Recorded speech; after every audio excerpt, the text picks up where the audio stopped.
Mon Seigneur et mon Dieu, je crois de tout mon cœur que tu es ici, que tu me vois, que tu m'entends. Je t'adore avec profonde révérence.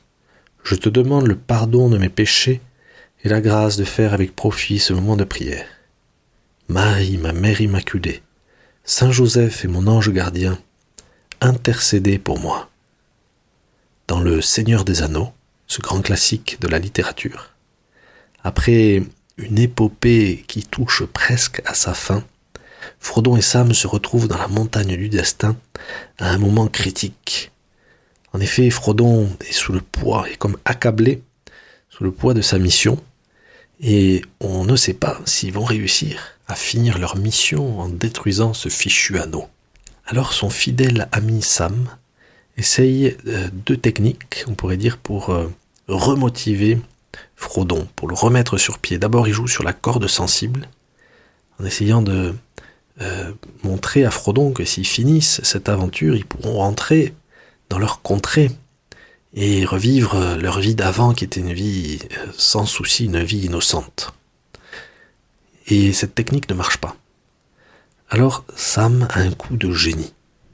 Et il dit à Frodon que si lui, Sam, n'est pas habilité pour porter cet anneau, ce fardeau, parce que seul Frodon a cette mission, il dit, si je ne peux pas porter cet anneau, je peux vous porter.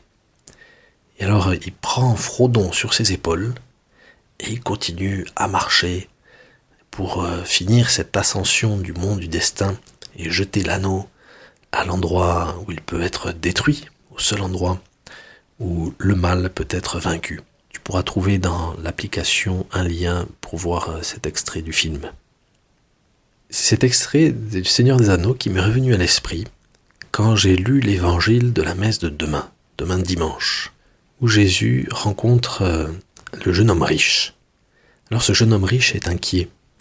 Il a une quête, un petit peu comme Frodon, comme Sam, la quête du bonheur, la quête du royaume des cieux. Une quête qui nous maintient tous en haleine. Et il a une discussion avec le Seigneur sur qu'est-ce qui est le plus nécessaire pour triompher dans cette quête. Et Jésus lui dit finalement que s'il veut être heureux, s'il veut être parfait, être saint, il faut qu'il vende tout ce qu'il a et qu'il suive le Seigneur. Voilà Jésus qui invite ce jeune homme riche à le suivre sur le chemin, à marcher à ses côtés. « Viens, suis-moi », dit-il au jeune homme riche. Une invitation claire à vivre une aventure, un compagnonnage, une marche avec Jésus vers le bonheur. Et alors ce jeune homme riche est un petit peu surpris par cette invitation et ne comprend pas que s'il suit le Seigneur, il va arriver au bonheur. Il a de grands biens, et donc il a le cœur attaché à d'autres soucis, et malheureusement il refuse, il décline l'invitation que le Seigneur lui fait. Viens, suis-moi. C'est ainsi que le Seigneur nous répond quand nous lui posons la question du bonheur, quand nous ne savons pas comment atteindre ce bonheur, cette plénitude intérieure qui nous mène au bonheur sans fin qu'est la vie éternelle. Viens, suis-moi, c'est la phrase qu'il a répétée à chacun des apôtres de son équipe, des 12 apôtres. Et c'est ainsi qu'il s'approche de tous les chrétiens depuis le début de l'Église. Venez et voyez, et vous verrez, si vous me suivez. Alors vous me direz, mais quel est le rapport avec l'extrait du Seigneur des Anneaux que nous venons de mentionner? Je crois que le Seigneur procède avec nous comme Sam a procédé avec Frodon. C'est-à-dire qu'il ne nous promet pas, en tout cas sur cette terre, de régler tous nos problèmes, toutes nos croix, tous ces fardeaux que nous avons. D'ailleurs, il ne nous cache pas. Il nous dit, voilà, mon fardeau est léger, mon joug est doux, mais ils sont bien là, ce joug, ce fardeau. Mais Jésus nous dit que si nous acceptons de le suivre, il nous portera. Et en nous portant, il portera nos croix. Il portera nos fardeaux. Il portera notre joug. Viens, suis-moi. Comment répondre donc à cette invitation? que tu nous fais dans l'évangile de dimanche, Seigneur, eh bien en acceptant de nous laisser porter par toi, même si nous ne comprenons pas nos petites croix et nos fardeaux. Mais cette invitation à te suivre a une autre dimension. Viens, suis-moi. Quand nous sommes à côté du Christ, quand nous commençons à cheminer à tes côtés, nous comprenons que toi aussi, tu es comme Frodon, même si la comparaison a ses limites, parce que toi tu es le Messie, le Fils de Dieu, l'homme parfait, qui n'a jamais failli à sa mission. Mais tu as une croix bien plus lourde que cet anneau que porte Frodon dans ce roman. Et cette croix, il n'y a que toi qui peux la porter, il n'y a que toi qui peux l'amener sur le calvaire, mais tu veux que nous te soutenions, nous aussi, par notre amour, par nos petits efforts, par notre sourire, par les petites croix que nous cherchons volontairement pour t'aider et pour te porter. Voilà mon Dieu, la deuxième dimension de cette invitation que tu nous fais. Viens, suis-moi, c'est-à-dire porte-moi, comme ce petit enfant, ce petit bébé que je suis dans la crèche. C'est si simple de porter un petit bébé. C'est pour ça que le Seigneur s'est fait homme, pour qu'on puisse le porter physiquement, et en le portant, nous l'aidons et nous allégeons sa croix.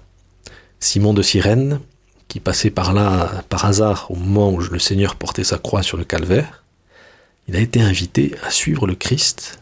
Alors dans son cœur, le Seigneur n'a pas fait une invitation explicite comme avec le jeune homme riche, mais Simon de Cyrène s'est dit, il faut que j'aide cet homme. Et donc, il essaye de l'aider à porter ce fardeau comme il peut. Comme Sam a essayé, comme il pouvait, de porter le fardeau de Frodon, en étant imaginatif. Viens, suis-moi. C'est donc une invitation, Seigneur, à te porter. Et nous te portons d'une manière extraordinaire dans l'Eucharistie, quand nous t'avons en nous, et nous sommes comme des porteurs de Dieu. C'est d'ailleurs l'origine du prénom Christophe. En grec, Christophoros, porteur du Christ. Quel beau prénom. Il faut que nous soyons tous des Christophes. Et puis, un troisième aspect de l'invitation que tu nous fais, à ta suite, nous deviendrons aussi des porteurs des autres, des co-rédempteurs avec Jésus. C'est-à-dire que nous sommes appelés, une fois que nous sommes à tes côtés, Seigneur, une fois que nous marchons avec toi, à être ces Sam pour tous ces Frodons qui nous entourent, à porter les personnes qui nous entourent, avec leurs problèmes. C'est vrai que parfois on ne sait pas trop comment résoudre les problèmes, les questions, les doutes de nos amis, des membres de notre famille, et une manière toute simple, et peut-être la seule qui vaille, c'est d'essayer par notre présence, les porter, par notre écoute, en un mot, à les soutenir, à être un soutien pour eux, afin qu'ils puissent s'appuyer sur nous, par notre écoute bienveillante et notre patience charitable. On dit bien parfois, je ne sais pas si c'est très correct en français, porter une intention de prière, ou porter quelqu'un dans la prière. C'est pas très beau d'un point de vue grammatical, mais c'est tellement vrai. Nous portons, nous nous soutenons, nous nous portons les uns les autres grâce à la prière.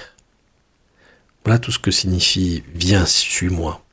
Nous laisser porter par le Christ qui va nous aider à faire ce chemin. Aider le Christ à porter aussi sa croix et porter toutes les personnes qui nous entourent par notre charité. Viens, suis-moi. Est-ce que nous acceptons cette invitation que le Seigneur nous fait? Et est-ce que nous prenons exemple plutôt sur les apôtres qui ont dit oui? Ou est-ce que des attachements désordonnés aux biens matériels, à notre temps ou à notre confort nous empêchent de nous laisser porter par toi, de t'aider à porter ta croix et de porter notre prochain? Je te remercie, mon Dieu, des bonnes résolutions, des actes d'amour et des inspirations que tu m'as communiquées dans cette méditation. Je te demande de m'aider à les mettre en pratique. Marie, ma Mère Immaculée, Saint Joseph et mon ange gardien, intercédez pour moi.